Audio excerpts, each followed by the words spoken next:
अस्सलाम वालेकुम दोस्तों, अज तुहाडे वास्ते माशाअल्लाह बहुत ही ज़बरदस्त वीडियो लेंदे। वीडियो नज़र एंड तक विखा इंशाअल्लाह तुहानूं अच्छी तरह इन्फॉर्मेशन भी देवांगे। तो आ जनाब प्योर टैडी बकरी लियांदी ते ओहदा जनाब ए जनाब ओहदा बच्चा माशाअल्लाह बड़े प्यारा और माशाअल्लाह खूबसूरत माशाअल्लाह बच्चा। तो ये जनाब वो बकरी है पई जिहड़ी 3-3 4-4 बच्चे देवन वाली माशाअल्लाह नस्ल है पई। तो माशाअल्लाह तुहानूं अच्छी तरह पहले इन्फॉर्मेशन देने बच्चा तुहानूं विखा रहे माशाअल्लाह टोर फेर के। तो लो जनाब ए जनाब बकरी है माशाअल्लाह टैडी बकरी प्योर जी 3-3 4-4 बच्चे देंदी। अक्सर दोस्त फरमाइश करते हैं कि फौजी भाई टैडी बकरियां सुन लिया के दो। लो जनाब भाई टैडी बकरी लिया ने माशाअल्लाह बहुत ज़बरदस्त ने क्वालिटी वाली दो दालू माशाअल्लाह A+ ने पई। तो बिल्कुल इंशाल्लाह मुनासिब रेट कोई नजायज़ रेट नहीं लेने जनाब। रेट इहदा कर रहा सिर्फ 25,000 रुपया, फिर भी इंशाल्लाह प्यार मोहब्बत कर ली सा, नहीं कि 25,000 फिक्स है पिया। तो बहुत ही ज़बरदस्त माशाअल्लाह पाठ दी। अगर कोई पाठ लदा लवे तो 15,000 रुपये रेट करने हैं, लेकिन बकरी समेत लवो इंशाल्लाह पैकेज ने पिया और 25,000 रुपया जनाब इहदा रेट कर रहे हैं। तो फिर भी इंशाल्लाह प्यार मोहब्बत हो जासी।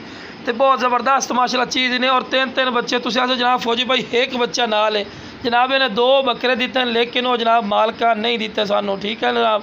पठ नाल उस दानू दे दी है तो असीं लैके बड़े शौक नाल आए हैं, क्योंकि दोस्त बड़े तंग करते हैं कि फौजी भाई यार जनाब प्योर टैडी बकरी लियाओ। जनाब वेख लो माशाअल्लाह हवाना कितना प्यारे हवाने दे विच ने। इस तो बाद भी तुहानूं चेक करने प्योर अंबरसरी बीतल माशाअल्लाह। ला जनाब क्वालिटी माशाअल्लाह चेक करो, बिल्कुल तोता फेस।